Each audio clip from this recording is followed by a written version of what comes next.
একটি মেয়ে দরজা ধরে দাঁড়িয়ে আছে। পরনে তার লাল টকটকে শাড়ি, হাঁটু সমান লম্বা কেশ, বড় বড় দুটি চোখ, দুধে আলতা গায়ের রং, ঠোঁটের নিচে বড় একটি তিল, আর গলার বেশ নিচেই ছোট আরো একটি তিল। ছবিটা দেখে কিছুক্ষণের জন্য দম বন্ধ হয়ে যাচ্ছিল স্নেহা। এ মেয়েটি আর কেউ নয়, সে নিজে। তার নিজের এই রূপের খুঁটিনাটি বর্ণনা সে নিজে আগে কখনো খেয়াল করে দেখেনি। অথচ যেই পোর্ট্রেটটা করেছে সে যে অনেক গভীরভাবে তাকে পর্যবেক্ষণ করেছে সেটা বোঝাই যাচ্ছে। স্নেহাই পোর্ট্রেটটা দেখলো ফেসবুকে, নিউজ ফিডে ঘুরতে ঘুরতে সামনে এসে পড়ল তার। সে নিজের পোর্ট্রেটটা কিছু সময় নিজেই খোঁজ করতে লাগলো এই ছবির আর্টিস্টের। যে ছবিটি আপলোড করেছে তাকে মেসেজ দিয়ে কিছুক্ষণ অপেক্ষা করলো সে। না, কোনো উত্তর নেই। একের পর এক মেসেজ করার পর অবশেষে মেসেজ সিন করলো ছেলেটি। ওয়েট ওয়েট, এতগুলো এসএমএস দেওয়ার মানেটা কি? উপরের মেসেজগুলো পড়ুন। 2 মিনিট পর মেসেজের রিপ্লাই করলো ছেলেটি। যে পোস্টে আমি ক্যাপশন দিয়েছি যে তোমার ঠোঁটের নিচের তিলের প্রেমে পড়তে চাই, ওটা? জি। ও আই সি। বাট আমি আর্টিস্টকে চিনি না। আমি পিকটা একটা গ্রুপে পেয়েছি। কোন গ্রুপ? আমার জানাটা খুব জরুরি। কেন? আর আপনার প্রোফাইল পিক দেখে মনে হচ্ছে আমি যার ঠোঁটের নিচের তিলের প্রেমে পড়তে চাই সেই আপনি। এই মেসেজটা দেখে স্নেহার মনে হচ্ছিল ছেলেটার দুই গালে দুটো থাপ্পড় বসিয়ে দিতে। অসভ্য একটা। কিন্তু স্নেহা রাগটা কন্ট্রোল করে বলল, ভাইয়া প্লিজ, আপনি চাইলে পারবেন আর্টিস্ট খুঁজে বের করতে। আমাকে এই হেল্পটা করুন। সেটা ঠিক যে আমি পারবো, বাট সেটা করলে আপনি আমাকে কি দিবেন? কি লাগবে আপনার বলুন। বেশি কিছু না, চলুন না একদিন একসাথে লাঞ্চ করি। শিওর, কিন্তু আগে আর্টিস্ট। কাল সকালে জানাবো। স্নেহা মেসেজটা সিন করে বের হয়ে এলো ফেসবুক থেকে। রাত 1টা। চোখে ঘুম নেই স্নেহার, বারবার শুধু ছবিটার কথা মনে পড়ছে। কে এঁকেছে তার ছবি?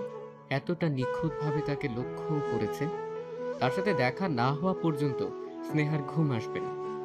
সে ঘড়ি দেখে রুম থেকে বের হয়ে এলো বারান্দায়। তাদের বাসাটা দোতলা, পুরনো বাড়ি। স্নেহারা থাকে দোতলায়, আর নিচতলাটা ভাড়া দেয়া। সেখানে জামিল সাহেব নামের একজন তার স্ত্রী সন্তান নিয়ে থাকে। তার উপর থাকে সে তার বাবার সাথে। স্নেহার মা নেই, মা ছাড়াই বড় হয়েছে সে। মা নেই সেই কথাটাও সত্যি না, মা আছে কিন্তু তাদের সাথে থাকে না। স্নেহার যখন 3 বছর বয়স, ওই সময় তার মা তার বাবাকে ছেড়ে অন্য এক লোকের হাত ধরে বেরিয়ে যায় এ বাড়ি থেকে। আর আজ তার 19 বছর বয়স।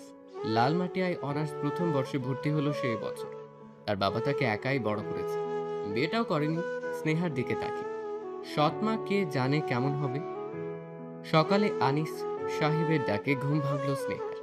তার বাবা আনিস সরকার, ছোট্ট ব্যবসায়ী।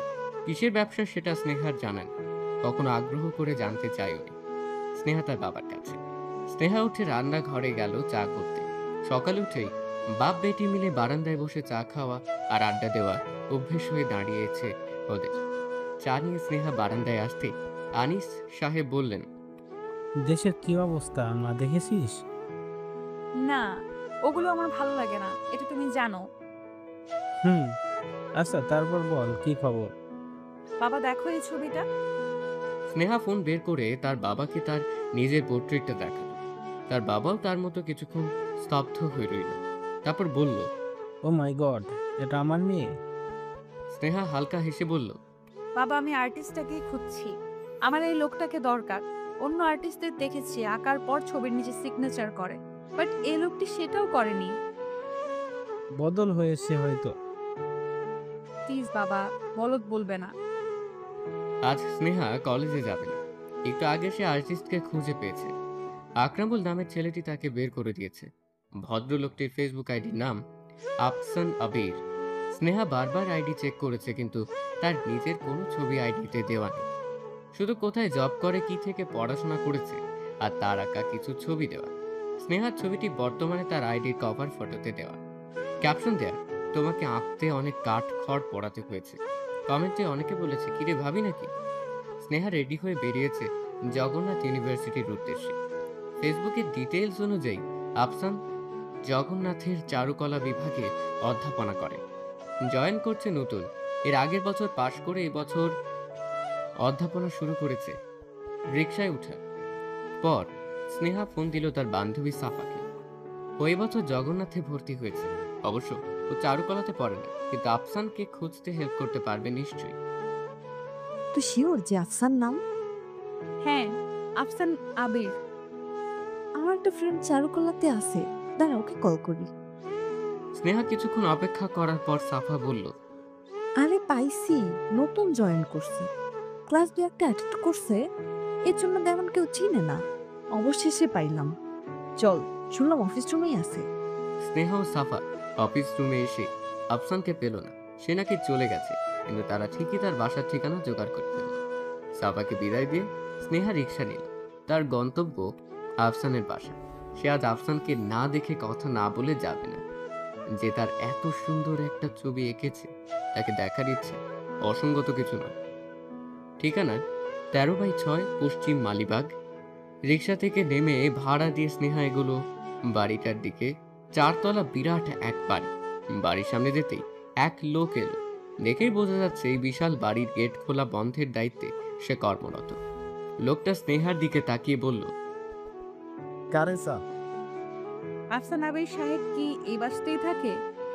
সে কি প্রফেসর? জি, প্রফেসর। লোকটি তার সব দাঁত বের করে হেসে বলল, জি, সে এ বাসায় ভাড়া থাকে। সে কি আছে বাসায়? জি, সে 5 মিনিট আগে আসছে। ভেতরে যান, 3 তলায় 2 নম্বর ফ্ল্যাটে সে থাকে। স্নেহা এক এক করে সিঁড়ি বেয়ে উপরে উঠছে। তার সাথে বাড়ছে তার হার্টবিট। 2 নম্বর ফ্ল্যাটের যে দরজা খুলল, সেই লোকটির বয়স হয়তো 28 বা 30 হবে। খালি গা হাতে। তাকে যে খারাপ লাগছে তা নয়। জিম করে হয়তো। বডি ফডি দেখা যাচ্ছে। লম্বায় 6 ফিটের উপরে হবে হয়তো। গায়ের রং হালকা শ্যাম। মোট কথা, যে কেউ তাকে প্রথম দেখাতেই সুদর্শন পুরুষ বলবে। আবার অনেক তরুণী হয়তো প্রেমেও পড়বে। আফসান হতভম্ব হয়ে দাঁড়িয়ে আছে। সে তার নিজের চোখকে বিশ্বাস করতে পারছে না। এই মেয়ে তার বাসায়? এটা কি সত্যি করছে নাকি স্বপ্ন? এটি কি আফসান সাহেবের ফ্ল্যাট? আফসান এতটাই অবাক যে সে এখনো নিজেকে ধাতস্থ করতে পারছে না। সে যে খালি গায়ে একটা তরুণীর সামনে দাঁড়িয়ে আছে, এটা তার এখনো মাথায় আসেনি। মাত্রই বাসায় ঢুকে কাপড় ছেড়ে ফ্রেশ হয়ে বেরিয়েছিল সে। এর মাঝেই বেল বাজতেই দরজা খুলে অবাক চোখে তাকিয়ে আছে স্নেহার দিকে সে। হ্যালো, এই যে। আফসান নিজেকে কন্ট্রোল করে বলল, জি, আমি আফসান। ভেতরে আসি? আসুন। আসুন বলে তো দরজার সামনে দাঁড়িয়ে আছেন। ও হ্যাঁ, আসুন। স্নেহা বাড়ির ভেতরে ঢুকে বিস্মিত চোখে তাকিয়ে রইল। পুরোটা দেয়াল আঁকা, গাছ, লতাপাতা, ফুল, পাখি আর একটি মেয়ে নৌকায় বসে পা হাঁটু পর্যন্ত ডুবিয়ে রেখেছে। চুলগুলো পানিতে এসে পড়ছে। মুগ্ধ চোখে তাকিয়ে আছে সে নদীর পানির দিকে। এই প্রথম এমন একটি বাসা স্নেহা দেখলো, যে বাসায় দেয়ালে রঙের পরিবর্তে এত সুন্দর করে গাছপালা আঁকানো। স্নেহা ড্রয়িং রুমে বসতেই আফসানও বসে পড়ল। তারপর তার মনে পড়লো তার গায়ে কিছু নেই। সে কিছুটা অস্বস্তির সাথে বলল, বসুন, আমি আসছি। একটা টি শার্ট পরে ঝটপট 2 কাপ কফি করে আফসান নিয়ে এলো ড্রয়িং রুমে। এতক্ষণ তার মনে চলছিল নানান প্রশ্ন। এই মেয়ে এখানে কেন, কিভাবে? আফসানকে দেখে স্নেহা উঠে দাঁড়ালো। আফসান বসতে বসতে বলল, বসুন। না জিজ্ঞেস করেই কফি করে আনলাম। স্নেহা হালকা হেসে বলল। সমস্যা নেই। স্নেহার এই হাসি দেখে যেন আফসানের জ্ঞান হারাবার উপক্রম হলো।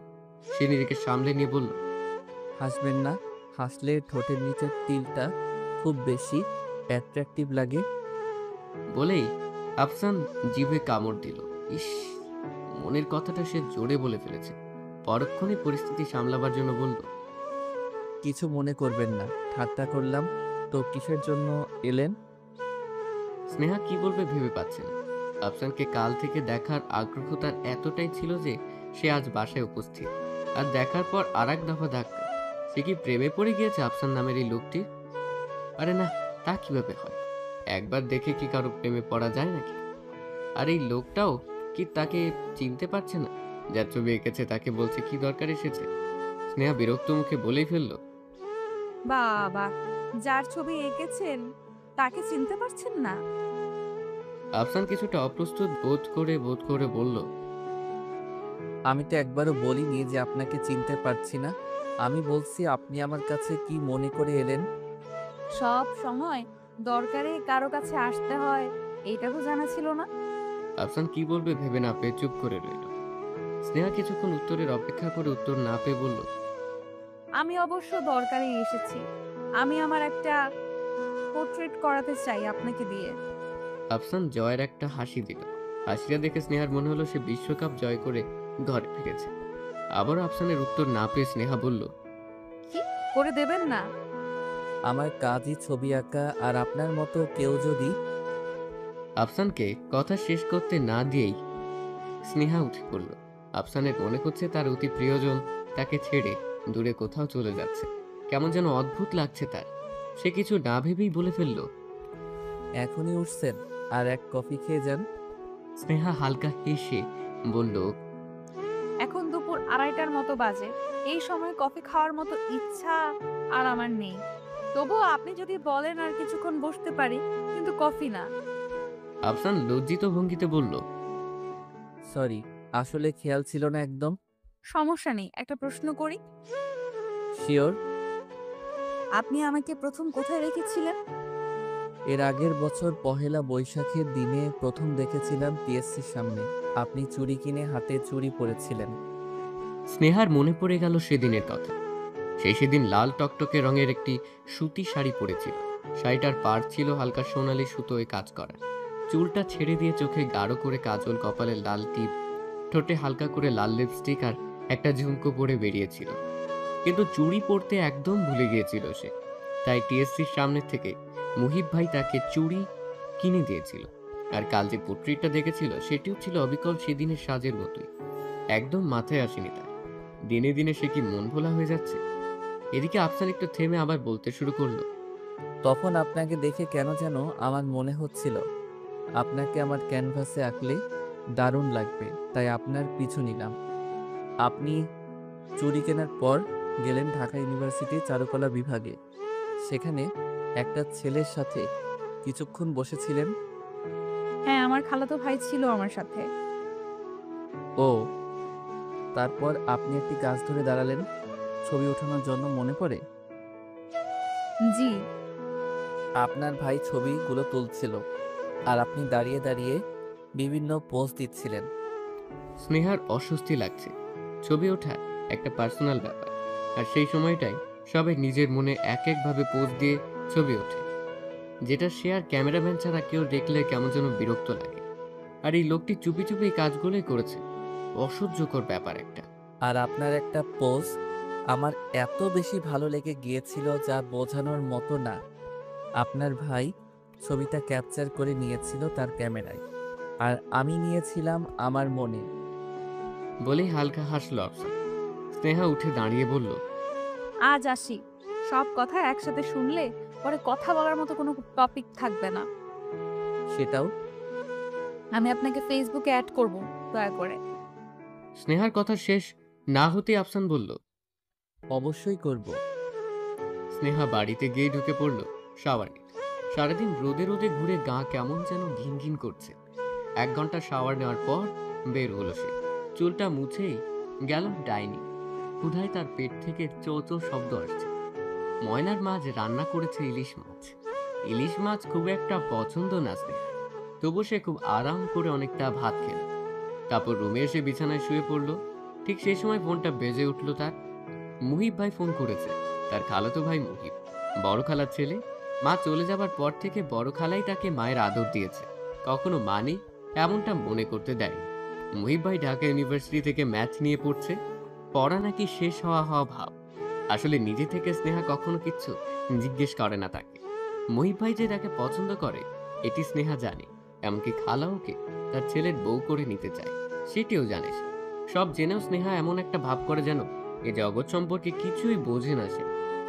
4 বার রিং হবার পর 5ম বারে ধরল স্নেহা। হ্যালো স্নেহা, জি স্নেহা। আজ কি ফ্রি আছিস?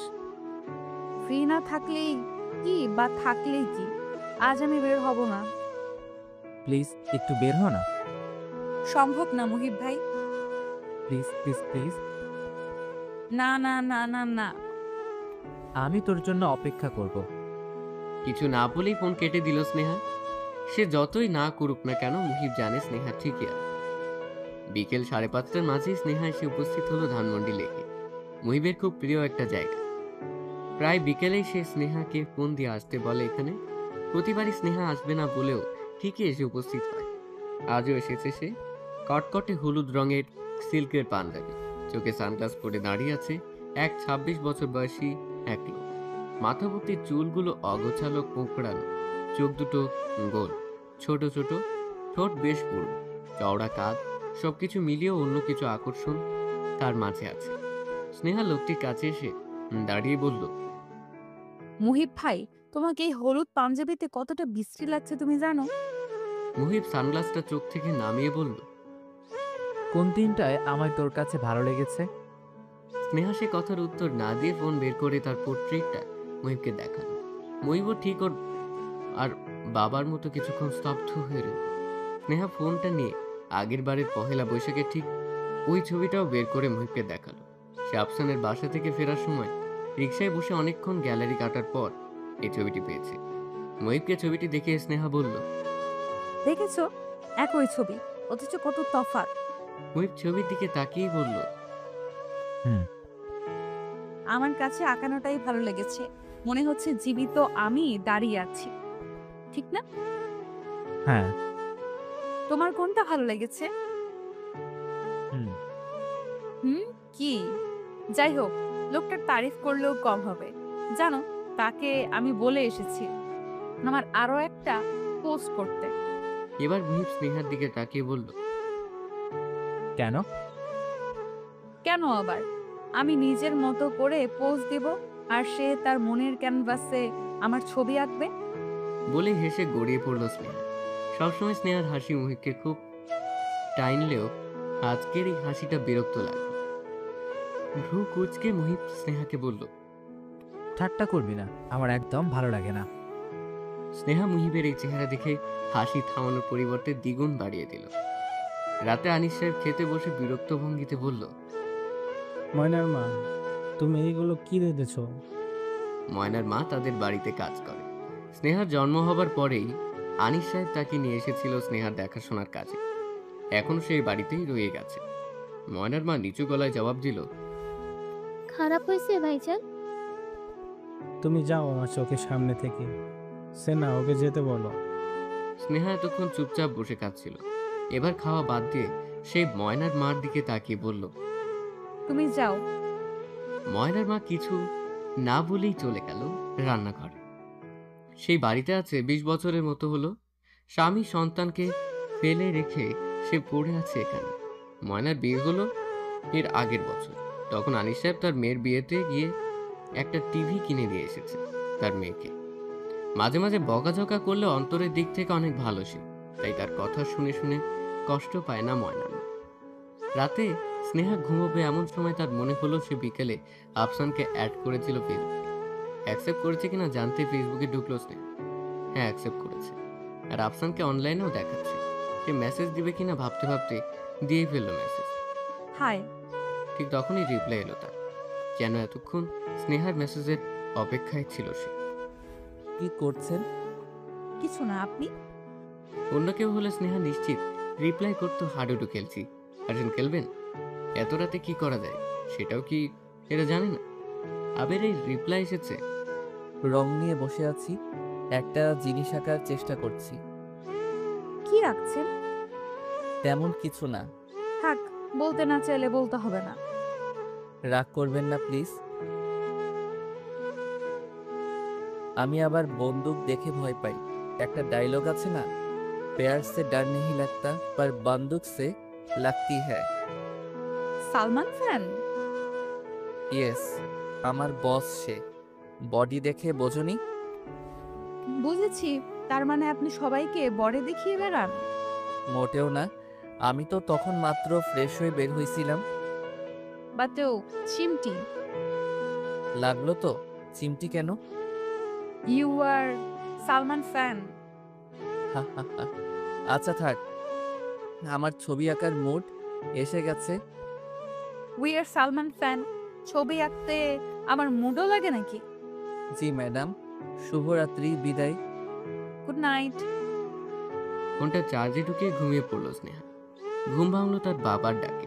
উঠে স্নেহা ফোন হাতে নিয়ে মেসেঞ্জারে ঢুকলো। আফসান আবির ওয়াজ অ্যাক্টিভ 5 hours ago। লেখাটা আগে দেখলো সে। এখন বাজে 8টা। রাত 3টার দিক লোকটা ফেসবুকে কি করছিল? আচ্ছা, লোকটার জন্য তার এমন লাগছে কেন? সে কি লোকটাকে পছন্দ করে? অবশ্য পছন্দ হতেই পারে, পছন্দ হওয়া খারাপ কিছু না। লোকটিকে যে কোনো মেয়ে দেখেই পছন্দ করবে। প্রতিদিনের অভ্যেস মতোই চা নিয়ে বারান্দায় এলো স্নেহা। কাপ বাবার দিকে এগিয়ে দিয়ে বলল। কালমা ফোন করেছিল বাবা।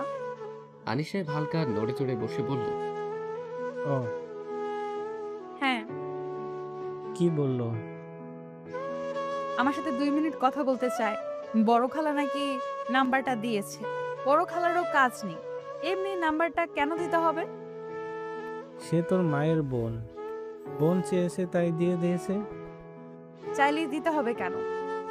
আনিস সাহেব তার চশমাটা খুলে মুছতে মুছতে বলল, সেটাও তো কি কথা হলো? আমাকে বলল আমি তোর মা। আমি বললাম মাটা আবার কি? আমি মা নামের কাউকে চিনি না। তারপর সে বলল স্নেহা আমার উপর আর রাগ করে থাকিস না। আমি বললাম আমি অচেনা কারোর উপর রাগ করে থাকি না, আর আমি অচেনা কারোর সাথে কথাও বলি না। তারপর সে বলল আমার কিছু করার ছিল না রে, তোর বাবা আমাকে সুখ দেয়নি। আমি তখন বললাম আপনি কে বে? আমার বাবাকে নিয়ে কিছু বলার সাহস আপনাকে কে দিল? সব ফালতুর দল। আর কখনো ফোন দিয়ে বিরক্ত করবেন না বলে ফোন কেটে দিয়ে নাম্বার ব্লক লিস্টে রাখলাম। আনিস সাহেব চা খেতে খেতে কঠিন স্বরে বললেন, এভাবে কথা বলে একদম ঠিক করিসনি। এখনই ফোন দিয়ে সরি বল। আমার রাগ উঠে গিয়েছিল বাবা। সে কেন তোমার নামে বাজে কথা বলবে? বাজে কথা কই বললো? তাকে হয়তো আমি আসলে সুখ দিইনি। যা, সরি বলে আয়। সরি বাবা, আমি এই কাজটা কখনোই করব না। বলেই রুমে চলে এলো স্নেহা। রাগে তার হাত পা কাঁপছে। তার এত ভালো একটা বাবাকে তার মা এভাবে কষ্ট দিতে পারলো? নিজেকে কিভাবে কি মহিলাটা? কিছুক্ষণ বসে রইল স্নেহা বিছানায়। সে আজ কলেজে যাবে না। তার মনটা আজ অস্বাভাবিক খারাপ। বাবা বাইরে চলে গেছে অনেকক্ষণ হলো। স্নেহা ফোনটা হাতে নিয়ে ডাটা অন করতে এলো দুটো মেসেজ। প্রথম মেসেজ, কি ব্যাপার, কবে যাবেন লাঞ্চে? দ্বিতীয় মেসেজ। আজ বিকেলে সময় হবে কি আমার সাথে দেখা করার? প্রথম মেসেজটা দেখে স্নেহার যতটা না মেজাজ খারাপ হয়েছিল, দ্বিতীয় মেসেজ দেখে তার 10 গুণ মেজাজ ভালো হয়ে গেল। সে আলমারির কাছে এগিয়ে গেল। অনেক খোঁজাখুঁজি করার পর ঠিক হলো আজ নীল শাড়িটা পরে দেখা করতে যাবে সে আফসান সাহেবের সাথে। এটা কি বেশি বাড়াবাড়ি হয়ে যাবে নাকি? বলে হবে। তবু আজ সে নীল শাড়িটা পরেই সুন্দর করে সেজে উপস্থিত হয়ে আফসানকে বলবে। আর আফসান কি বলবে? হয়তো বলবে। ভাবতেই স্নেহার গাল লজ্জায় লাল হয়ে গেল। ছি, কি সব ভাবছে সেগুলো। 1 ঘন্টার উপরে হলো একটা রেস্টুরেন্টে বসে অপেক্ষা করছে আফসান স্নেহার জন্য। অবশেষে 1 ঘন্টা 25 মিনিট অপেক্ষা করার পর আফসান দেখা পেল এক নীলপরী। নীল শাড়িতে সে হেঁটে হেঁটে আফসানের দিকে এগিয়ে আসছে। হ্যাঁ, এটাই স্নেহা। নীল শাড়িতে ঠিক তাকে স্বর্গের অপ্সরীদের মতো লাগছে। পিঠময় তার চুল ছড়ানো, তাদের মাঝখানে গোল একটা মুখ। সেই মুখ এতই সুন্দর যে বেশিক্ষণ তাকিয়ে থাকা সম্ভব। অসম্ভব সুন্দর। সহ্য করার ক্ষমতা মানুষের খুব একটা নেই। কোনো সুন্দর জিনিসের দিকে মানুষ বেশিক্ষণ তাকিয়ে থাকতে পারে। যেহেতু আফসানও রক্তে মাংসে গড়া একজন মানুষ, তাই তারও এই কঠিন সত্য ভাঙানোর ক্ষমতা নেই। স্নেহার দিক থেকে দৃষ্টি সরিয়ে নিয়ে আফসান হালকা হেসে বলল, হাই প্রিটি লেডি। স্নেহা চুলগুলো সামনে নিয়ে চেয়ারে বসতে বসতে বলল, হাই। তো ভালো আছেন? মিষ্টি একটা হাসি দিয়ে স্নেহা বলল। জি, আপনি? আফসান তার হাতটা বুকের বাম পাশে নিয়ে দুষ্ট একটা হাসি দিয়ে বলল।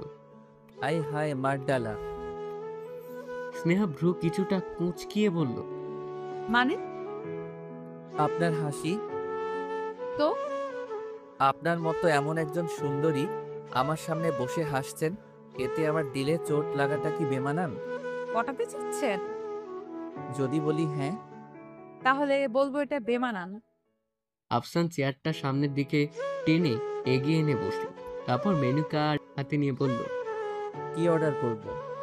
আপনার ইচ্ছে। আফসান ওয়েটারকে ডেকে অর্ডার করলো। এরপর হালকা কেশে স্নেহার দিকে ঝুঁকে এসে বলল, প্রথম দেখায় ভালো লাগা, তারপর কিছুদিন আড়াল থেকে তাকে দেখা, তারপর বাসায় সামনাসামনি বসে কথা বলা, এবং তারপর রেস্টুরেন্টে সেই মেয়েটাকে প্রেম নিবেদন করা। ব্যাপারটার মাঝে বেমানান দিক কোনটা? স্নেহা প্রসঙ্গ পাল্টানোর জন্য বলল, দেখা হবে বলার কারণটা কি জানতে পারি? অবশ্যই, এই যে মাত্র বললাম প্রেম নিবেদন করার জন্য ডেকেছি। বলতে বলতে ওয়েটার এসে খাবার দিয়ে গেল। ওয়েটার যাবার পর আফসান বলল, আমি যদি ভুল না করি আপনি এখন আমাকে একটা ছেঁচড়া ছেলে ভাবছেন, এম আই রাইট?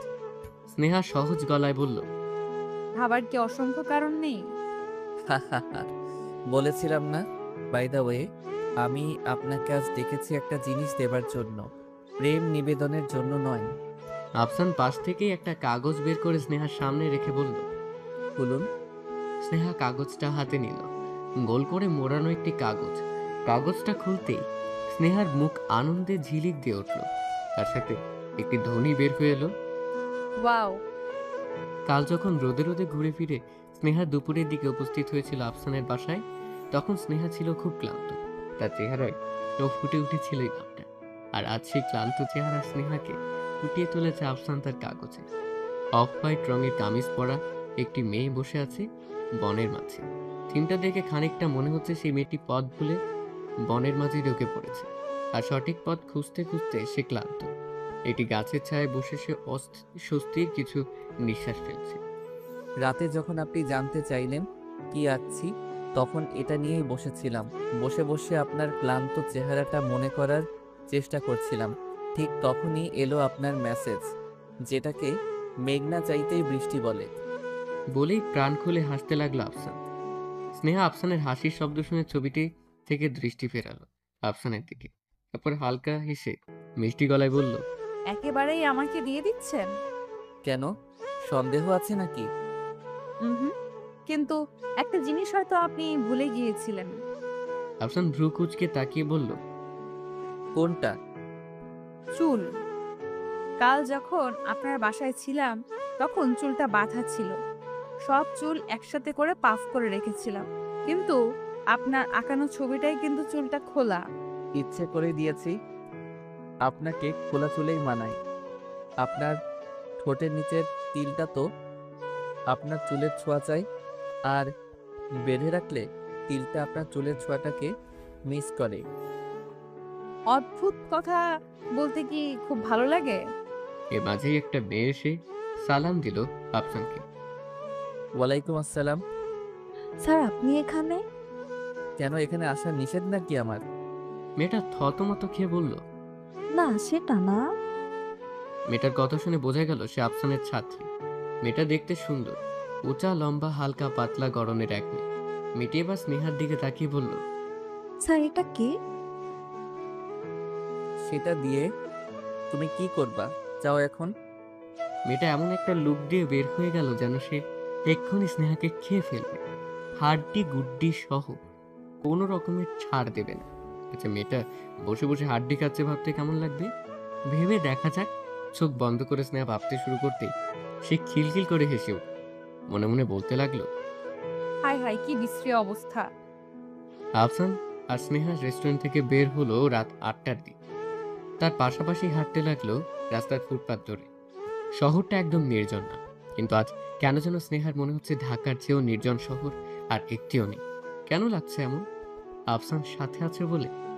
কেউ ইচ্ছে করছে আফসানের হাতের আঙ্গুলগুলোর মাঝে নিজের আঙ্গুলগুলো খুঁজতে। মনে হচ্ছে আফসানের আঙ্গুলগুলো এক অজানা আকর্ষণে তার আঙ্গুলকে টানছে। সে কি বলবে আফসানকে, তোমার হাত ধরতে পারি? নাকি কিছু না বলেই ধরবে? ভাবতে ভাবতেই হঠাৎ আফসানের হাত এসে লাগলো স্নেহার হাতের সাথে। 1 সেকেন্ডের জন্য, হ্যাঁ, পাশাপাশি হাঁটতে হাঁটতে হঠাৎ ছোঁয়া লাগা যাকে বলে। কিন্তু এই 1 সেকেন্ডেই স্নেহার দম বন্ধ হয়ে যাবার উপক্রম হয়েছিল। মনে হচ্ছিল হার্টবিট মিস করে ফেলছিল স্নেহা। রাতে বাবার সাথে আর খেতে হলো না স্নেহার। বাবা ডাকতে এলে সে বলল, খাবো না, ক্ষুধা নেই একদম। বাবা তুমি খেয়ে নাও। আনিস সাহেব আর জোর করলো না। মেয়ের যে জোড়াজোড়ি পছন্দ নয় এটা ভালোভাবেই জানে সে। সে একা একা খেয়েই ঘুমিয়ে গেল। ইদানিং ঘুমের সমস্যা হচ্ছে তার। কবে কি হবে আল্লাহ তাআলা জানেন। তবে তার মনে হচ্ছে সে আর বেশি দিন এই দুনিয়াতে থাকতে পারবে না। সব মানুষ নাকি মারা যাবার আগেই বুঝতে পারে, সেও কি সেটাই পাচ্ছে? কিন্তু এখন সে যদি মারা যায়, তার মেয়েটাকে দেখবে কে? একা হয়ে যাবে মেয়েটা। আবার একাও বলা চলে না, ওর বড় খালা মিঠুনুর রহমান ওকে অনেক স্নেহ করে। এই তো সেদিনই বলল, আনিস, কিছু ভাবছো মেয়েকে নিয়ে? কিসের কথা বলেছেন আফা? মেয়ে বড় হচ্ছে, বিয়ে শাদী দেবে না নাকি সারা জীবন আয় পুরোপুরি রাখবে? সেটা কেন রাখবো? ভালো ছেলে। তাকে থামিয়ে মিতানুর বলল, মা ছাড়া আমি মায়ের আদর কখনো পাইনি। আমি চাচ্ছি ওকে মায়ের আদর ঠিকঠাকভাবে দিতে। সেটা তো আপনিই দেননি। আপনি না থাকলে যে কি হতো। আরে গাধা, তোমার মেয়েকে আমি মহিবের বউ করে একেবারে আমার ঘরে আনতে চাই। তারপর দেখাবো মায়ের আদর কি জিনিস। দূরে থাকি, কাছে কাছে থাকতে তো পারি না। বলেই চোখ মুছল মিতানু। ও হ্যাঁ, তাই তো। আচ্ছা, আমি সেন্নার সাথে কথা বলবো। আনিস মিতানুর রহমানের ছোট বোনের জামাই হলেও সে সব সময় তাকে নিজের ভাইয়ের চোখেই দেখেছে। বোন যখন আনিসকে রেখে চলে গিয়েছিল তখন তাকানো যেত না আনিসের দিকে। তখনই মিতানু ঠিক করে সারা জীবন ছোট ভাইয়ের মতোই আনিসকে দেখবে সে। অপরদিকে আনিসও মিতানুরকে বড় বোনের চোখেই দেখে। তার কথা অক্ষরে অক্ষরে পালন করে সে। তাই তো তার মেয়ে স্নেহাকে মুহিবের হাতে তুলে দিতে তার সামান্যতম কষ্টও হবে। আর মুহিবও খুব ভালো ছেলে। বাড়িতে এলেই ফুপাজি ফুপাজি করে ডেকে তাকে মাথায় তোলে। আনিস বারবার মুহিবকে বলেছে, আরে বেটা, আমি তোমার ফুফাজি না। না হলে নাই, কিন্তু আমি আপনাকে ফুপাজি বলেই ডাকবো। ফুপাজি, স্নেহা কি বাড়িতে আছে? আনিস সাহেব এগুলো ভাবতে ভাবতেই ঘুমিয়ে পড়ল। তার ঘুম ভাঙল মাঝরাতে। ঘুম ভেঙেই প্রথমে তার মনে হলো, আচ্ছা, সেনা মোহিতকে পছন্দ করে তো? রাত ৩টা, মুহিব এখনো পড়ছে। হঠাৎ তার ফোনে বেজে উঠল। মুহিব বিরক্ত চোখে ফোনের দিকে তাকিয়ে বলল, সাধেই কি ফোন কিনতে চাইছিলাম না? রাত বিরেতে পড়ার সময় যন্ত্রণা। স্নেহার জন্যই ফোনটা কেনা, না হইলে এই হালারে পকেট নিয়ে ঘুরবে কিনা। টেবিল থেকে উঠে বিছানায় বসে ফোনটা রিসিভ করলো মুহিব। কিরে মাম্মা, কিসের জন্য ফোন দিয়েছিস বল? পড়ার সময় নষ্ট করার জন্য। বলে গাধার মতো হা হা করে হাসতে শুরু করলো রাকিন। রাকিন মুহিবের জিগরি দোস্ত, আত্মার আত্মা যাকে বলে। কিন্তু মাঝে মাঝে মাঝরাতের দিকে ফোন দিয়ে বড়ই যন্ত্রণা করে সে মুহিবকে। মুহিব রাকিনের হাসি শুনে কঠিন স্বরে বলল, শালা মানুষ হইলি না, আর যদি রাতে ফোন দেস তোর বাপের নাম ভোলাই দিব। মাম্মা এত রাগ কেন? তোমার দরকারেই ফোন দিছিলাম, বুঝছো? মুহিব ভ্রু কুঁচকে বলল, কি? তোমার খাঁচার পাখি তো এখন অন্য এক খাঁচায়। তোর দরজা খুললো কেমনে রে? তালা ফালা লাগাস না নাকি? ভনিতা করিস না। আরে মাম্মা, ভাবে তো আজ নতুন ভাইয়ের সাথে রিক্সায় যাইতেছিল। মাম্মা, তুই যদি আজ ভাবিরে দেখতি পুরাই পাগল হয়ে যাইতি। কি যে একটা সাজ দিছিল রে। স্নেহার কথা বলছিস?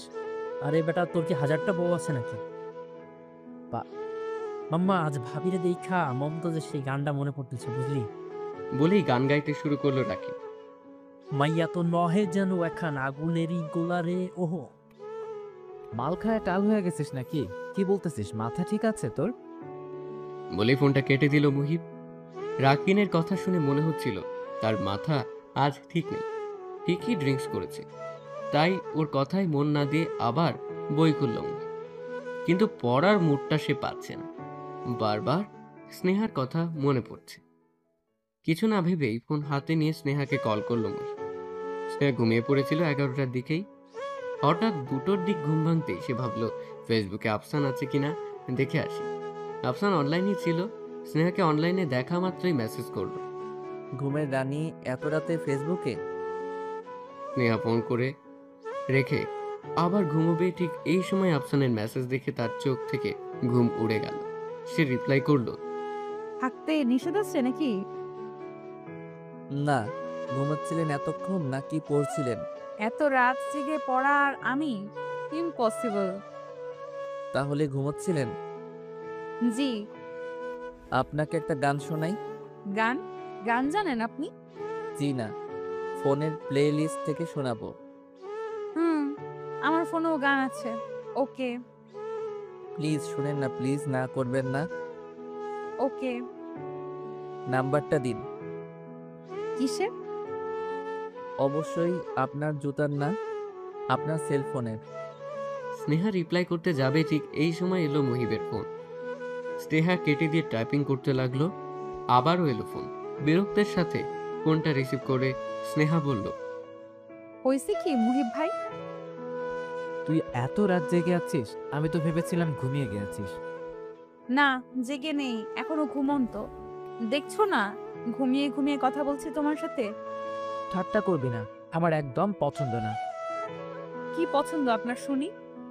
কথা ঘুরিয়ে মুহিব বলল, কাল একবার দেখা করবি? করতে পারি, কিন্তু শর্ত প্রযোজ্য। কি সেটা?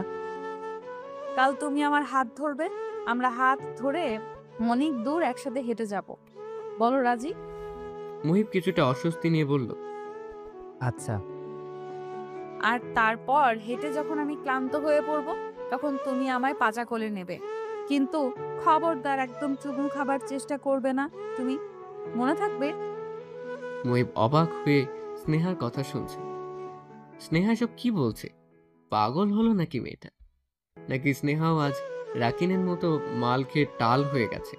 ফোনের ওপাশ থেকে খিলখিল করে হেসে গড়িয়ে পড়ছে স্নেহা। কি মধুরী না লাগছে শুনতে তার হাসির শব্দ।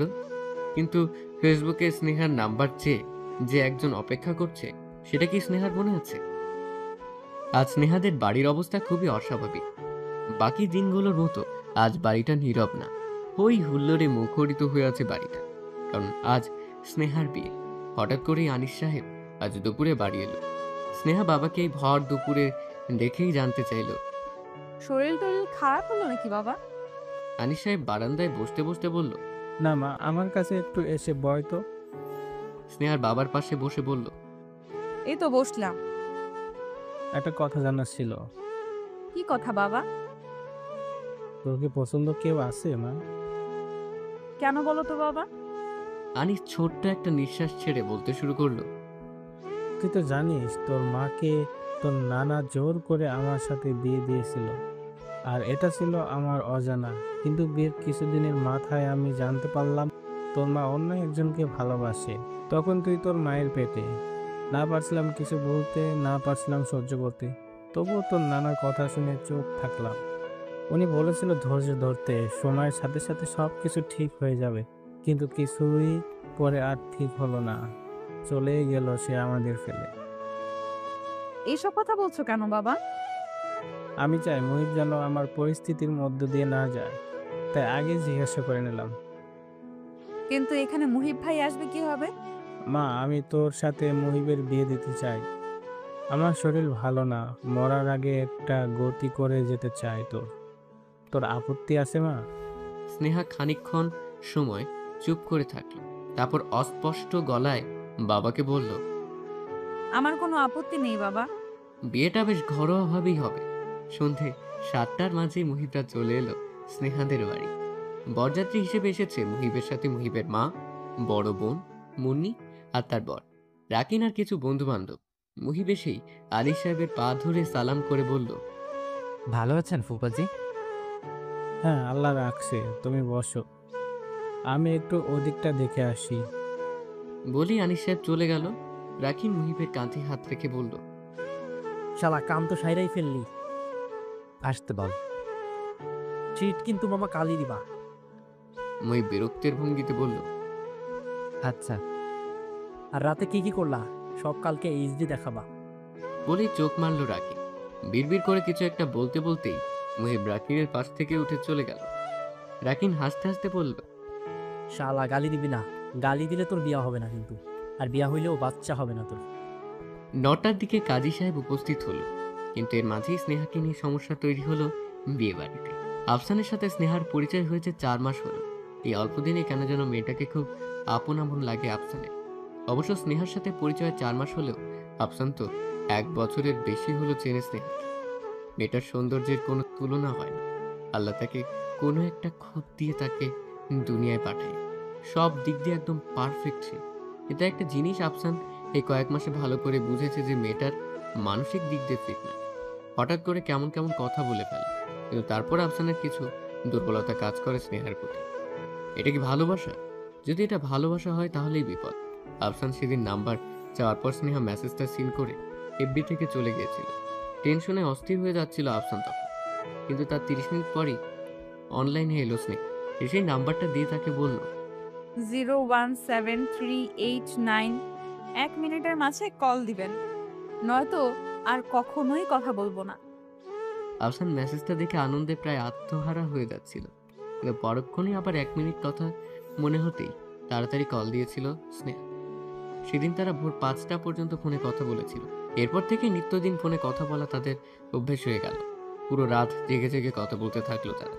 আফসানের সাথে আজ বিকেলে দেখা করার কথা ছিল স্নেহা, কিন্তু দুপুরে স্নেহা ফোন দিয়ে মানা করে দিয়েছে আফসানকে। তারপর থেকে আফসান নিম্নে 100 বার ফোন দিয়েছে স্নেহাকে, কিন্তু ফোন বন্ধ। এইভাবে এতক্ষণ ফোন বন্ধ করে রাখার মানেটা কি? কিন্তু স্নেহা যে ধরনের মেয়ে, তার পক্ষে ফোন এতক্ষণ ধরে বন্ধ রাখা কোনো কঠিন বিষয় নয়। বলেই নিজের মনকে সান্ত্বনা দেয় আফসান। কাজে আসার পর স্নেহাকে নিয়ে আসা হলো ছাদে। ছাদে দেরি বড় করে বউ ফেলেছো বসানোর তোমরা। জন্য স্টেজ টাইম সাজানো হয়েছে। কিছুক্ষণ আগে হয়ে সেখানে বসে বসে অপেক্ষা করছিল মুহিব স্নেহার জন্য। স্নেহাকে তখন নিয়ে আসা হলো। তখন কিছুটা স্তম্ভিত চোখে তাকিয়ে রইল মুহিব স্নেহার দিকে। বধূ বেশে স্নেহাকে যে অপরূপ লাগবে সেটা আগেই ভেবেছিল মুহিব, কিন্তু এতটা অপূর্ব লাগবে সেটা কল্পনাতেও ভাবেনি মুহিব। খয়েরি রঙের জামদানি, চুলগুলো খোপা করা, হয়তো মাথায় কাপড় থাকার কারণে দেখা যাচ্ছে না, কপালে টায়রা, নাকের নথ, আরো হাবিজাবি কি সব পরানো। এত কিছুর নাম জানে না মুহিব, তাই কি পরানো সেটাই মনোযোগ না দিয়ে মুহিব স্নেহার মুখের দিকে তাকিয়ে রইল। এই সময় রাকিন এসে মুহিবকে বলল। মামা মুখ চাপা, মশা ঢুকবে তো। মুহিব তার কোকড়ানো চুল কপাল থেকে টেনে হালকা কিছুটা উপরে তুলে বলল, আমি কি হা করে আছি নাকি? যা তো সামনে থেকে। জামুই তো, এখন তো আর আমাদের ভাল লাগবে না। বউ পাইছো না, বউরেই এখন খাও। ঠিক সেই সময় স্নেহা উঁচু স্বরে বলল। আমি এই বিয়ে করব না। সবাই তার কথা শুনে অবাক হয়ে তাকিয়ে রইল স্নেহার দিকে। আনিস মেয়ের দিকে এগিয়ে এসে বলল, মা কোনো সমস্যা? বাবা আমি বিয়ে করব না। করুণ গলায় আনিস বলল, কেন মা? আমি তোমাকে একা রেখে মার মতো চলে যেতে পারবো না। আমি এতটাও স্বার্থপর না। এটাকে আমাকে ছেড়ে চলে যাওয়া বলে না।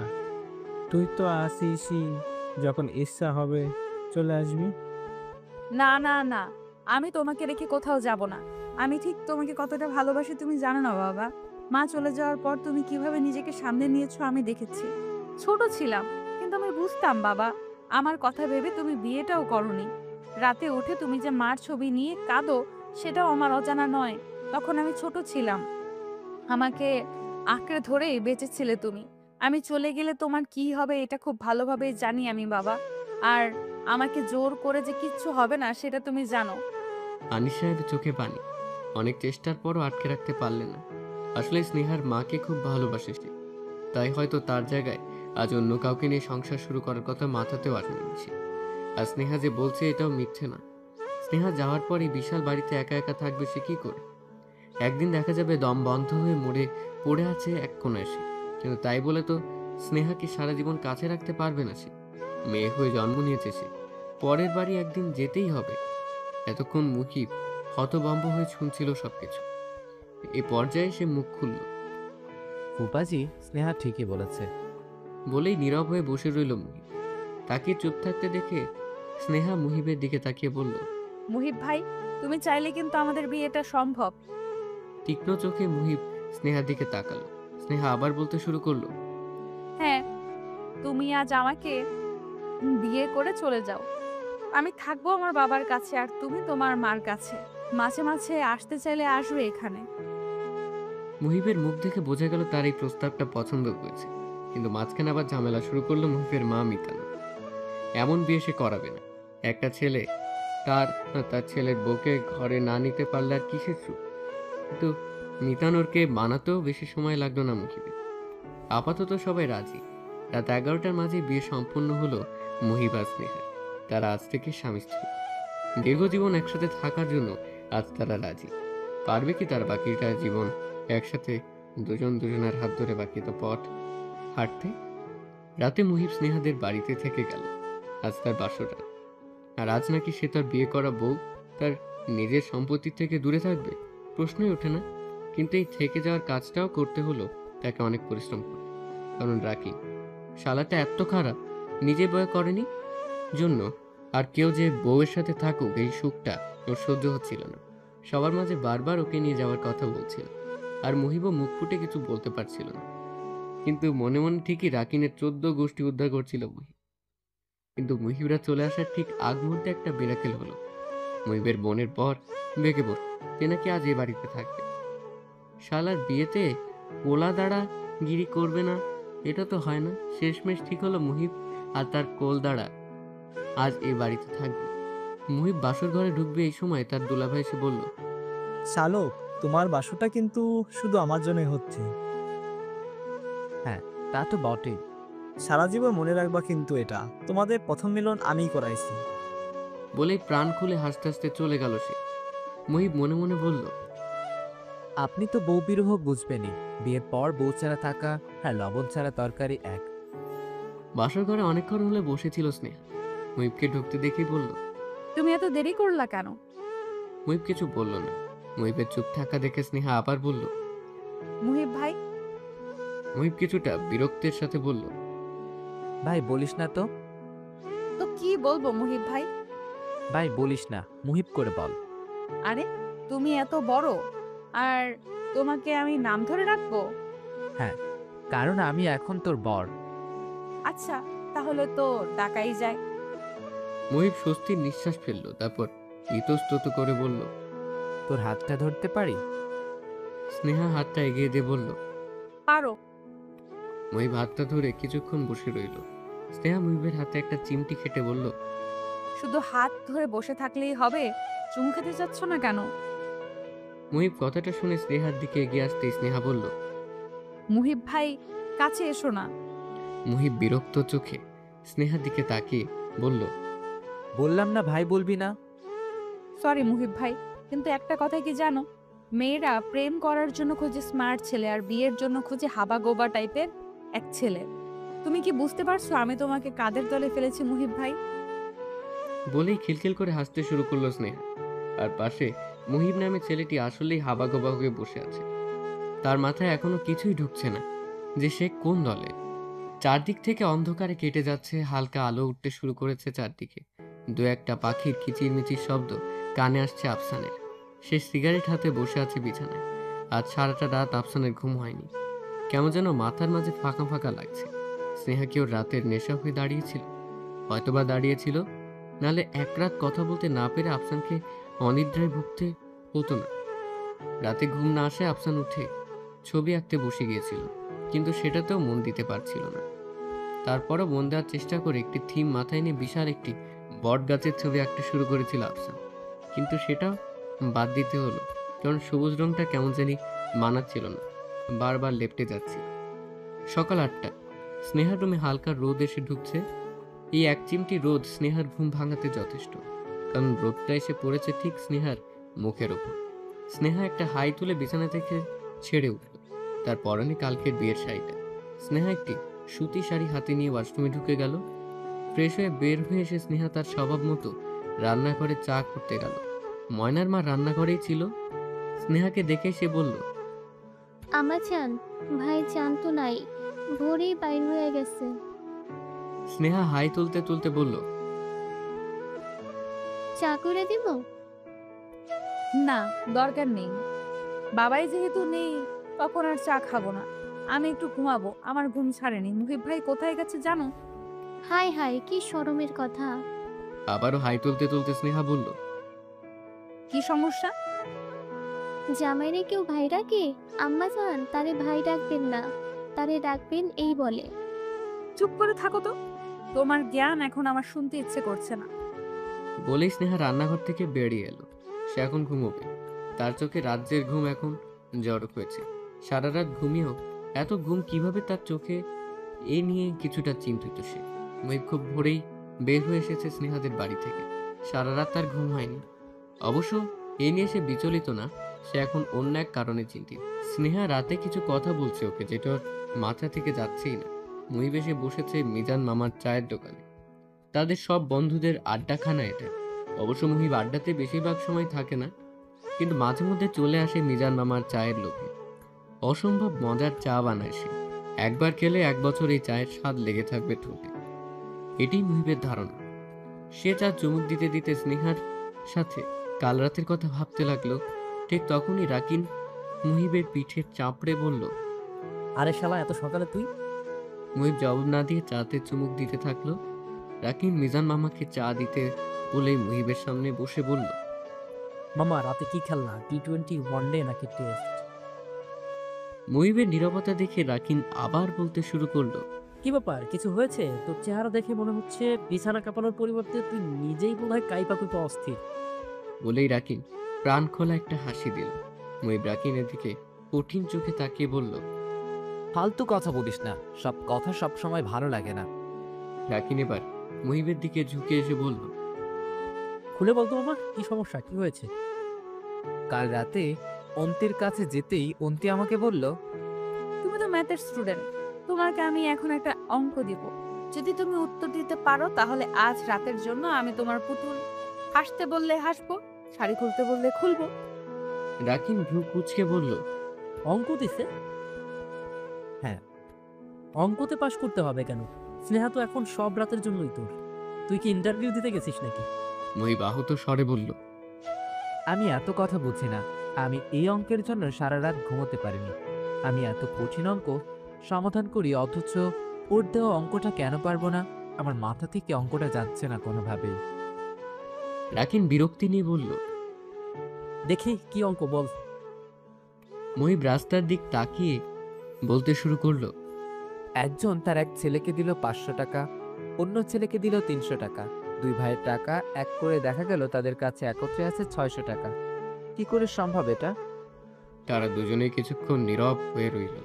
তারপর রাকিন মুহিবের কাঁধে হাত দিয়ে বলল, আরে গাধা, এই অঙ্কের জন্য তুই তোর বাসরাত মিস করলি? তোর মতো পাগল দেশে দুইটা নাই রে, তুই একটাই। এখন স্নেহার কাছে যা, আর এই অঙ্ক ফঙ্কর উত্তর দিবি না একদমই। সরাসরি একদম ঝাঁপাইয়া পড়বি, বুঝলি? মুহিব স্নেহাদের বাড়িতে ঢুকলো দুপুর 12টার দিকে। দোতলায় উঠতেই ময়নার মা তাকে বলল, আব্বাজান আসিলেন কোথায়? সকালে তো কিছুই খাইয়া পারিলেন না। কাজ ছিল। দুলাভাই কই? সে সকালে খাইয়া চলে গেছে। ফুপাজি কি বাসায় নেই? না, শুধু আম্মাজান আছে আর ঘরে শুইয়া আছে। আপনি যান, আমি 2 কাপ চা আনিয়া দিয়ে আসবনি। মুহিব হাঁটা ধরল স্নেহার ঘরের দিকে। স্নেহার রুমে ঢুকতেই তার চোখ কপালে উঠে গেল। কালো চাদর মুড়িয়ে শুয়ে আছে স্নেহা। সেই কালো চাদরের আড়াল থেকে তার একটি পা বের হয়ে আছে। সে পায়ে কোনো কাপড় নেই, শঙ্খের মতো ধবধবে সাদা পা। মানুষের পা এত সাদা হয়? স্নেহার পা না দেখলে জানতো না মুহিব। সে কিছুক্ষণ তাকিয়ে রইল স্নেহার পায়ের দিকে। ঠিক তখনই স্নেহা ঘুম ঘুম কণ্ঠে বলে উঠল, মুহিব ভাই, একটা কাজ করো তো। মুহিব এতক্ষণ তাকিয়েছিল স্নেহার পায়ের দিকে। স্নেহার কথা শুনে থতমত খেয়ে বলল, কি? আমার শরীরের উপর থেকে চাদরটা সরিয়ে দাও তো। মুহিব ধীরে ধীরে এগুলো স্নেহার দিকে চাদর হাতে নিয়ে সরাতেই মুহিবের চোখ আটকে গেল স্নেহার পেটের দিকে। সাদা ধবধবে মেয়েধীন পেটটি লুটিয়ে আছে বিছানার সাথে। সুতির শাড়ি পরেছে স্নেহা, আর এতক্ষণ ঘুমিয়ে থাকার কারণে কাপড়ের কোনো ঠিক ঠিকানা নেই। মুহিবকে পেটের দিকে তাকিয়ে থাকতে দেখে স্নেহা বলল, মুহিব ভাই, আমার মুখের দিকে তাকাও। মুহিব অপ্রস্তুত ভঙ্গিতে পেটের দিক থেকে নজর সরিয়ে স্নেহার মুখের দিকে দিল। মুহিব ভাই, অঙ্কের সমাধানটা করতে পেরেছো? না। তুমি ম্যাথে ফেল। আগামী 1 মাস তুমি আমার থেকে দূরে থাকবা। মুহিব করুণ চোখে স্নেহার দিকে তাকিয়ে বলল, আচ্ছা। অবশ্য তুমি যদি আমার আরো একটা প্রশ্নের সঠিক উত্তর দিতে পারো তাহলে এই 30 দিন কমিয়ে 15 দিনে নামিয়ে নিয়ে আসবো। বলো রাজি? রাজি। স্নেহা হালকা হেসে বলল, মুহিব শব্দের অর্থটা কি? মুহিব খানিকটা সময় চুপ থেকে বলল, প্রেমিক। স্নেহা বিছানা থেকে নামতে নামতে বলল, তুমি পাস। 15 দিন কমিয়ে নেওয়া হলো, কিন্তু আসলে কি তোমার নামের সাথে তোমার মিল আছে? আচ্ছা তুমিই বলো, তুমি প্রেমিক হিসেবে কতটা ফিট? 100তে নিজেকে কত দেবে তুমি? মুহিব কিছুই বলল না। স্নেহা উত্তরের অপেক্ষা না করে শাওয়ার নেওয়ার জন্য চলে গেল। কিছুক্ষণ পর স্নেহাকে রেডি হয়ে বাইরে বেরোতে দেখে মুহিব স্নেহার দিকে তাকিয়ে বলল, কোথায় যাচ্ছিস? আমি একজনের সাথে দেখা করতে যাচ্ছি, তার সাথেই দুপুরে খাবো, তুমি খেয়ে নিও। মুহিব অস্পষ্ট স্বরে বলল, আচ্ছা। স্নেহা দোতলা থেকে নিচে নামার সময় আবার ঘরে ফিরে আসলো। মুহিবের দিকে তাকিয়ে হাসি মুখে বলল, আমি প্রেমিক হিসেবে তোমাকে দিতাম 133। কথাটি অপ্রিয় হলেও সত্য। আফসানের দরজায় কে যেন কড়া নাড়ছে। আফসান আজ ভার্সিটিতে যায়নি। সারা রাত ঘুম না এলেও সকালের দিকে হঠাৎ ঘুমিয়ে পড়েছিল সে। সেই ঘুম ভাঙল দুপুর 2টোয় কারো দরজার ধাক্কায়। আফসান বিরক্তি নিয়ে উঠে দরজা খুলল, কিন্তু তার এই বিরক্তি নিমিষেই আনন্দে পরিবর্তন হলো। তার সামনে দাঁড়িয়ে আছে স্নেহা। গাঢ় সবুজ রঙের একটি সুতির শাড়ি পরেছে সে। এই সবুজ রংটাই সে রাতে ঠিক মতো দিতে পারছিল না, কিন্তু এখন পারবে সে। তার মনটা স্নেহাকে দেখে এত ভালো হয়ে গেছে, তার কল্পনার বাইরে। আফসান স্নেহাকে হাত ধরে ফ্ল্যাটে ঢুকিয়ে দরজা বন্ধ করলো। তারপর স্নেহার দিকে এগিয়ে গিয়ে সামনে দাঁড়িয়ে বলল, ফোন বন্ধ ছিল কেন তোমার? স্নেহা হেসে বলল, ফোন একটা ইলেকট্রিক যন্ত্র, এটা বন্ধ থাকা কোনো কঠিন ব্যাপার না। আফসান আর কোনো কথা না বলে স্নেহার হাত ধরে নিজের বুকে টেনে নিল স্নেহা। স্নেহা নিজেকে ধাতস্থ করার পূর্বেই আফসান তার 2 হাতে স্নেহার মুখটা উপরে তুলে ঠোঁটে আলতো করে চুমু দিল। তারপর কানের পাশে গিয়ে চুল সরিয়ে দিয়ে বলল, ভালোবাসি ভালোবাসি ভালোবাসি তোমাকে, ভালোবাসি। স্নেহা পুরো শরীর কেঁপে উঠতে শুরু করলো আফসানের ঠোঁটের ছোঁয়া। তারপর ধীরে ধীরে বরফের মতো জমে গেল স্নেহার ভালোবাসি কথাটি শুনে। অদ্ভুত একটা ভালো লাগার অনুভূতি হচ্ছে তার মনে। এই প্রথম কোনো পুরুষের এতটা কাছে এলো সে। ঠিক তখনই তার মনে পড়ল সেখানে এসেছে তার বিয়ের খবরটা আফসানকে জানাতে। স্নেহা আফসানকে বাধা দিতে চেষ্টা করলো, কিন্তু তার হাতটা যেন আজ কাজ করছে না। আফসান ও স্নেহা তেমন একটা বাধা না পেয়ে পুরো ঠোঁট জোড়া দখল করে নিল। স্নেহা আফসানের গরম নিঃশ্বাসে মেতে গেল। দূরে যারা পরিবর্তে আফসানের শরীরের সাথে মিশে গেল সে। ধীরে ধীরে হাত দুটো আফসানের গলায় উঠিয়ে দিয়ে মেতে উঠল এক অজানা খেলায়। কিন্তু এখন যে বড্ড দেরি করে ফেলেছে তারা, এটা কি তাদের অজানা? ঠিক কতক্ষণ হলো স্নেহা আফসানের বুকে মাথা রেখে দাঁড়িয়েছিল, এটা তাদের কারোরই খেয়াল নেই। আফসানের শরীরের সাথে একদম মিশে দাঁড়িয়েছিল স্নেহা। দুজনের চোখে ছিল বন্ধ। তাদের দুজনের ঘোর ভাঙল স্নেহার ফোনে কল আসে। আফসান প্রায় সাথে সাথেই তার বাহুডোর থেকে স্নেহাকে ছেড়ে দিল। কিছুটা অপ্রস্তুত কণ্ঠে বলল, সরি সরি, প্লিজ কিছু মনে করো না। আমার যে কি হয়েছিল, I am sorry Sneha. Sneha খুব স্বাভাবিক ভঙ্গিতে ব্যাগ থেকে ফোন বের করতে করতে বলল, ইটস ওকে, তোমার সাথে কিছু কথা ছিল, আমি কলটা অ্যাটেন্ড করে আসি, কেমন? শিওর, আমি অপেক্ষা করছি। স্নেহা ফোন নিয়ে বের হয়ে এলো ড্রয়িং রুম থেকে বারান্দায়। মুই ফোন করেছে।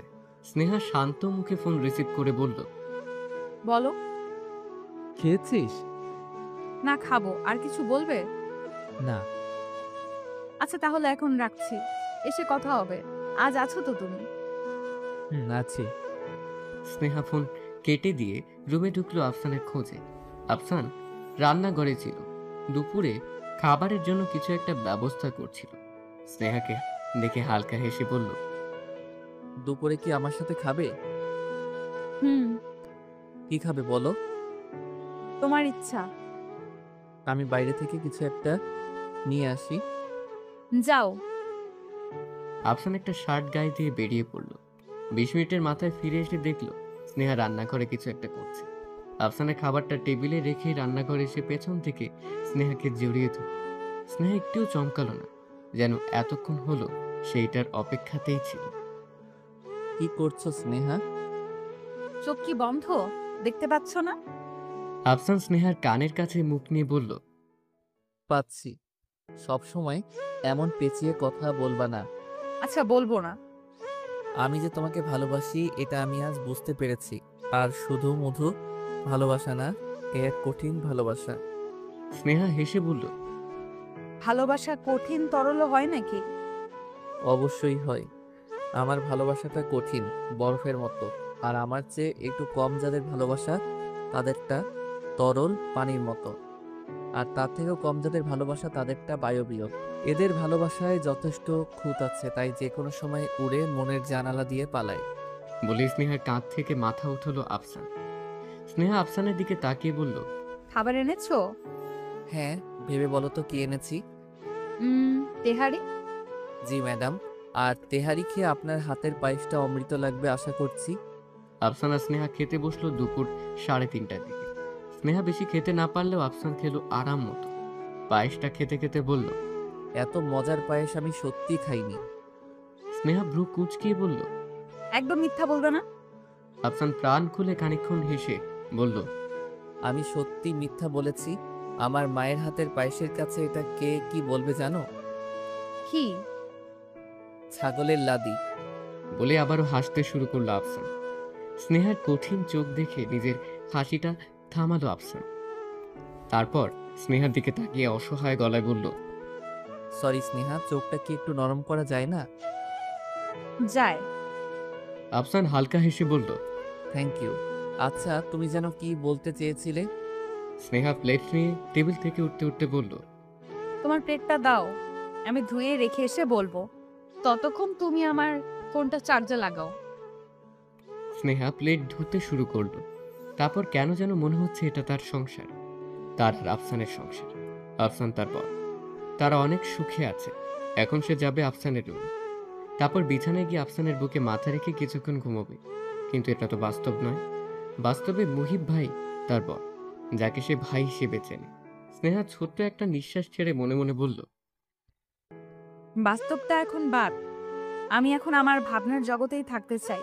ভাবতে তো আর পয়সা লাগে না। আফসানকে বর ভাবতে যদি তার ক্ষণিকের সুখ লাগে, তাহলে ক্ষতি কি? আমরা নিজেরাও এমন অনেক কিছুই ভাবি যেটা হয়তো কখনোই ঘটবে না আমাদের জীবনে। তবু আমরা ভাবি, ভাবতে ভালো লাগে। কেমন যেন একটা শান্তি অনুভব হয় ভেতর থেকে। আফসান ড্রয়িং রুমে বসে সিগারেট টানছিল। স্নেহাকে আসতে দেখে সে সিগারেটটা ফেলে দিল। স্নেহা আফসানের সামনে একটা চেয়ার নিয়ে এসে বসল। তারপর বলল, যে কথাগুলো তোমাকে এখন বলবো তার জন্য তোমার সামনে বসাটা জরুরি, তাই চেয়ার আনলাম। আফসান একটু ঝুঁকে এসে বলল, কি এমন কথা? আমারও কিছু কথা ছিল। বলো। আমি তোমাকে ভালোবাসি সেটা বলেছি, এখন আবারও বলছি। স্নেহা কিছুক্ষণ নীরব থেকে বলল, আমিও তোমাকে ভালোবাসি। আফসান জয়ের একটি হাসি দিয়ে হেসে বলল, জানতাম আমি। এখন বিয়ে করতে চাই তোমাকে। তোমাকে ছাড়া এ জীবন বড়ই অসহায়। হাত ধরতে চাই তোমার সারা জীবনের জন্য। ধরবে? স্নেহা খুব স্বাভাবিক ভঙ্গিতেই বলল, তুমি তো জানোই আমার মা আমাকে ছেড়ে ছোট থাকতেই চলে গিয়েছিল।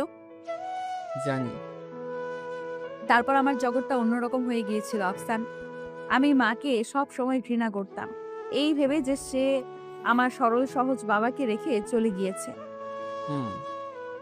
আমি তখন ঠিক কতটা একা হয়ে পড়েছিলাম সেটা তুমি বুঝতে পারছো? হুম। আমার বাবা আমাকে অনেক ভালোবাসে, কিন্তু সেও আমাকে তেমন একটা বেশি সময় দিতে পারতো না। ব্যবসা নিয়ে সারাদিন কাটাতো। হয়তো এটা তাকে মাকে ভুলতে হেল্প করতো। আমি একা বন্দি হয়ে থাকতাম বাসায়, আর বাবা রাতে ফেরার জন্য অপেক্ষা করতাম। আমার সাথে থাকতো ময়নার মা। ময়নার মা সারাদিন কি সব বলতো, আমি চুপচাপ শুনতাম। এগুলো এখন কেন বলছো স্নেহা? আমার কোনো সমস্যা নেই এগুলো নিয়ে। স্নেহা আফসানের কথাই জবাব না দিয়ে বলতে শুরু করলো, আমি আমার স্কুল কলেজে যেতেও ভালো লাগতো না। কেন জানো? কারণ আমার মাকে নিয়ে স্কুলের স্যার ম্যাডাম বাচ্চার মায়েদের আগ্রহের সীমা ছিল না। আমার মা কিভাবে চলে গেছে, কার সাথে চলে গেছে, এই কথাগুলো শোনার জন্য প্রতিদিন তারা ভিড় করে দাঁড়িয়ে থাকতো। আমার জীবনটা আমার অসহ্য লাগতো। তাই বাবাকে একদিন এসে বললাম আমি স্কুলে আর যাব না। বাবাও হেসে উড়িয়ে দিলেন কথাটা, কারণ আমাদের সমাজটাতে টিকে থাকতে হলে আমাদেরকে যে পড়তেই হবে। তাই আবারও যেতে শুরু করলাম স্কুলে। আর এটাই কাল হয়ে দাঁড়ালো আমার।